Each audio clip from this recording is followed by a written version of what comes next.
What's going on, guys? Nollie the Gnome here. Thanks for tuning into another video.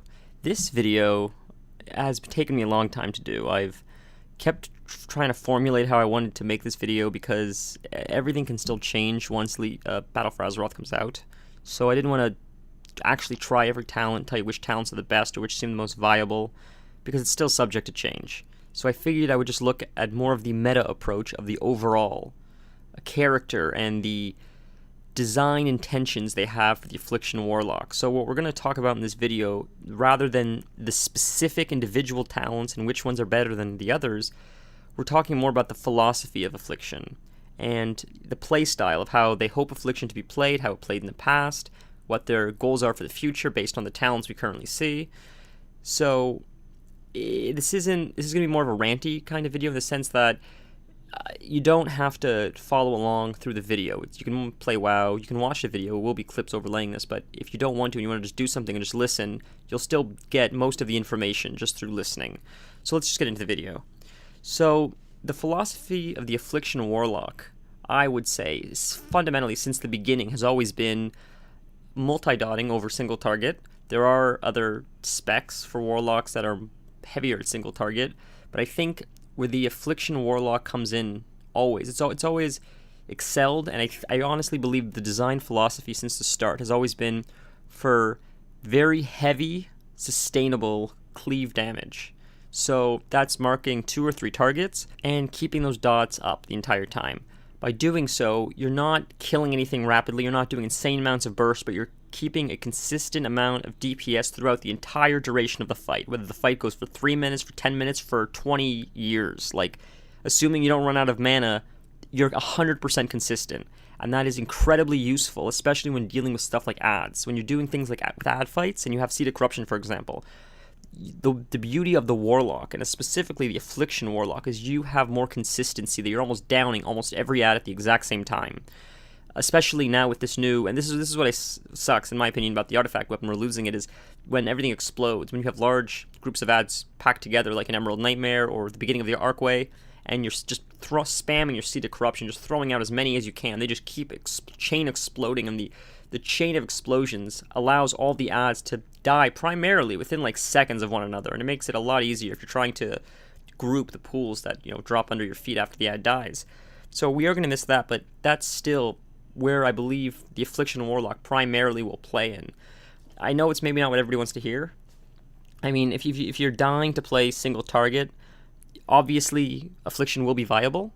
You'll be able to get stuff done. Like the problem is there's the elephant in the room that no one talks about when referring to class design, and that's saying this class is viable, this class is unplayable, can't play combat rogue.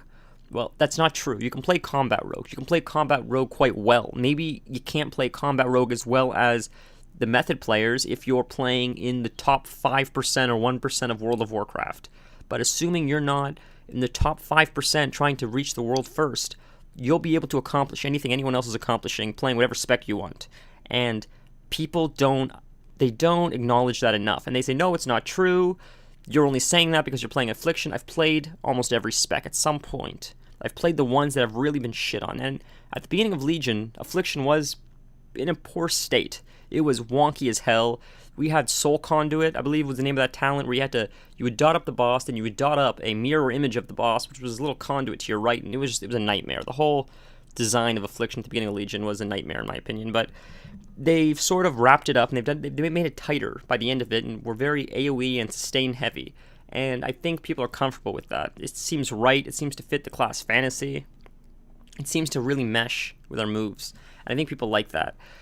So moving forward, it seems like they've sort of kept the same design. People say not much has changed. I disagree.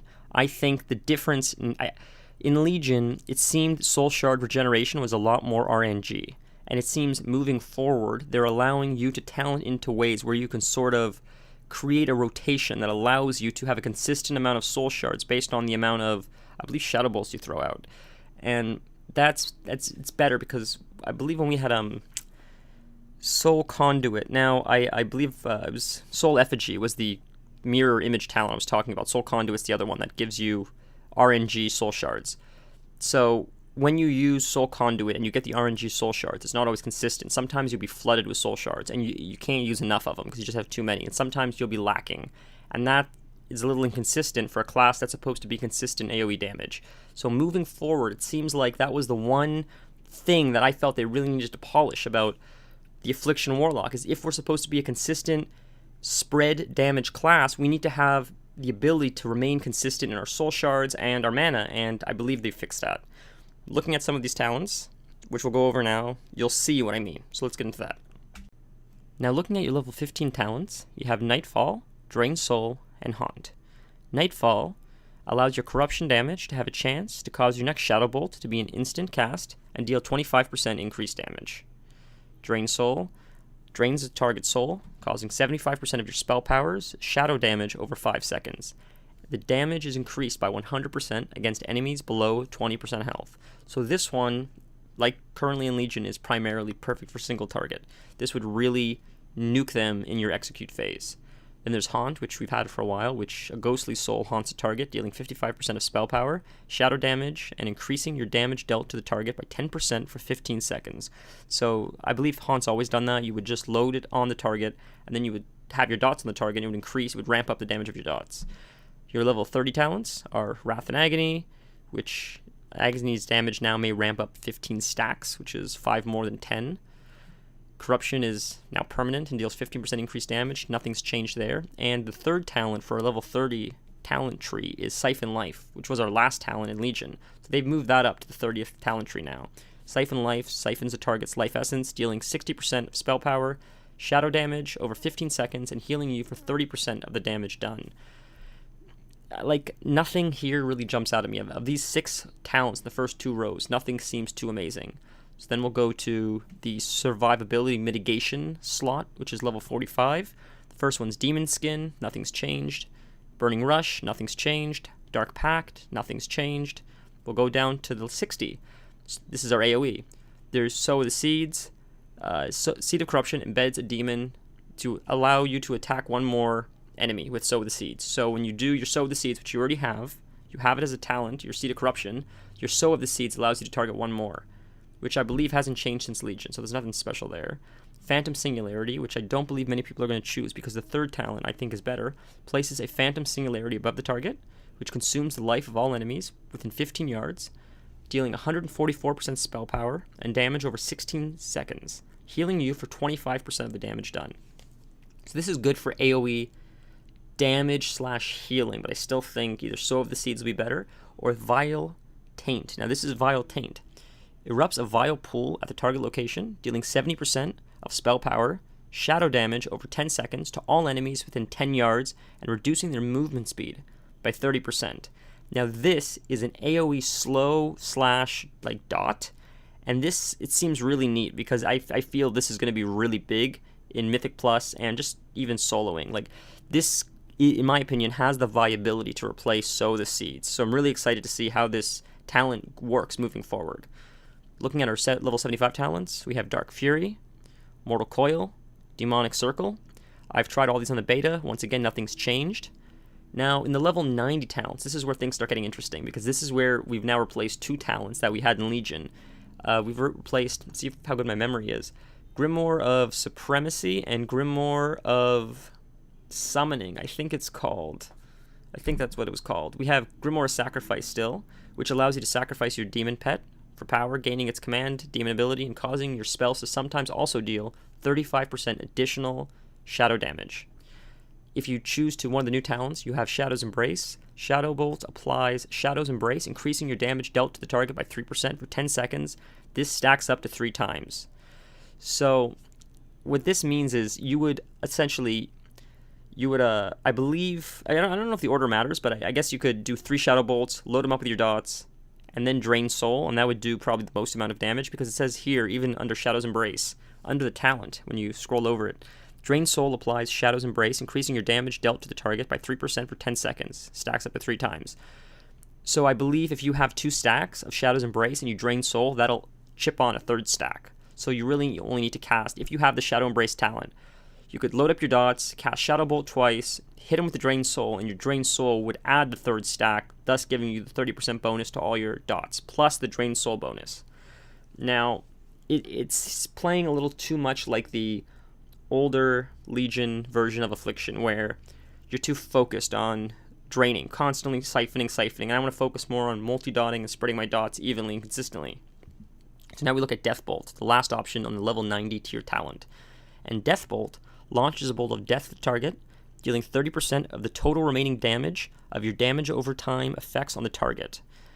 Now, I like this because it's a burst move. You can use it once every 30 seconds, and it's sort of like, for lack of a, excuse my ignorance to the class, if anyone plays a mage, I don't play a mage, but this to me sort of feels like a Pyroblast proc. Once every 30 seconds, you just get free damage. Your dots are already on there, and this does 30% of those dots in one punch. So every 30 seconds, you just get to just add on a little extra just punch, and that's either to whittle the mob down or finish a mob off. Doesn't matter. It adds a little bit more flair to the rotation, in my opinion, and I think this is a really fun talent. The first video I made, I was apprehensive. Someone in the comments said, try it out. I did, and you know what? They were 100% right. So if you're watching this new video, thank you for that, because you are 100% right. It's a fun talent. I really enjoyed it. It brings a lot of liveliness to the Warlock. Now, looking at level 100 talents, we have Soul Conduit, my favorite talent. Every soul shard you spend has a 50% chance to be refunded. Now, that 15% chance, assuming you know how statistics work, people think like 15 is pretty high, but it's every time. The previous 15% has nothing to do with the next 15%, so it's 15% every time. And I've spoken to people and argued to people about this, and they don't understand. They think that it almost stacks up, so eventually it becomes like 100%, but that's untrue. It's 15%. Either you win or lose that opportunity to get a soul shard, then it's back to 0. Then you have another 15% to win or lose a soul shard, then it's back to 0. There's no accumulating benefit to. I don't know where people got that or why anybody thinks this, but it doesn't happen. So that's why it's RNG. Sometimes when it rains, it pours with Soul Conduit, and you'll have so many soul shards, you don't know what to do with them. And sometimes you're really going to need them, and you're just not going to have them. So if you're a gambler, Soul Conduit still works as it did in Legion. Otherwise, you may be interested in these other two fairly neat talents. So there's Creeping Death. And Creeping Death, your Agony, Corruption, Siphon Life, Unstable Affliction, deal their full damage 15% faster. Now, this is a passive. I can see the need for it if you're trying to push a little more damage. Like if you're just not making maybe the Berserk phase, maybe this would work because it's giving you a little bit more oomph to push a little bit before you, or if you're trying to push the phase, maybe this is good for pushing to the next phase if you need to do it to beat a certain time limit. I don't know the viability compared to the other two talents, but we'll see. Maybe time will tell. Maybe I'm just being uncreative in my thought process. If you can find a really neat application for this talent, Creeping Death, let me know in the comments. I'd love to hear what you guys think. So now for the last talent, it's Dark Soul Misery. Dark Soul Misery infuses your soul with the misery of a fallen foe's increasing haste by 30 plus 25% for 20 seconds. Now, I'm not sure what that means, but it says it can be cast in Metamorphosis. So I don't know if that means we're getting Metamorphosis as Affliction. I don't know if that's meant to be there or not. I'm just reading this off the beta WoW database right now. So I wonder, that's interesting. I didn't notice that before. I didn't notice that before. So I don't know if that was there before and I didn't notice it or if that's new. So I'm interested to see what happens moving forward if we get Metamorphosis. That's exciting. But it infuses your soul with the misery of fallen foes, increasing haste by, it says 30 plus 25%. I'm gonna, guess it's 55%. Increases your haste by 55% for 20 seconds. That sounds pretty good. That's a pretty bursty thing. Once again, though, it's a 2-minute cooldown, so unlike the other two, which are passives, you're gonna have to click this to use it and choose the right moment to use it. But this could be very situational. Of the three talents, I think Dark Soul Misery and Soul Conduit are probably the most realistic for the time being until I can find a more realistic application for Creeping Death. But let me know what you guys think. Looking at these talents and moving forward with the Affliction Warlock, I think it's going to be a lot of fun. I think there's going to be a lot of custom ability. I think a lot of people can run different talents and still find the same effectiveness. I need you to do something for me. If you're listening to this, don't fall into the vicious cycle that is Icy Veins and Wowhead and all that other stuff. I love these websites and they're amazing resources, but it's not the only answer. If you were just to entertain me, make your own spec that you think is the most fun to play. who cares about optimization? The most fun to play spec. Make it, play it, and prove to me that you can't keep up with everybody else. Because if you honestly are not, if you can't make your own groups, if you're not able to complete the same raids as other people because you're being so ostracized because you play a spec or a class, then I'll believe you. But I've never seen that. I've seen every class and every spec represented, even the ones that are, considered the worst of the worst, combat rogues or whatever else you want to say. I don't really care. Anything can be represented. And if you're smart enough and if you're intuitive enough, you can make it work. So I really genuinely think that the way they've set the talents up allows for the widest ability of customization currently I've ever seen in World of Warcraft. There's so many viable options that you can mix and match your talents and try different builds, and they should all work. That's just my opinion. Let me know what you guys think in the comments. I'd love to hear from you guys. If you guys like this video, please like, comment, subscribe so we can get some more viewers in the channel. Maybe we can create some more content. If you haven't already, please join my Discord. The link will be in the comments down below. But until next time, Nollie the Gnome out.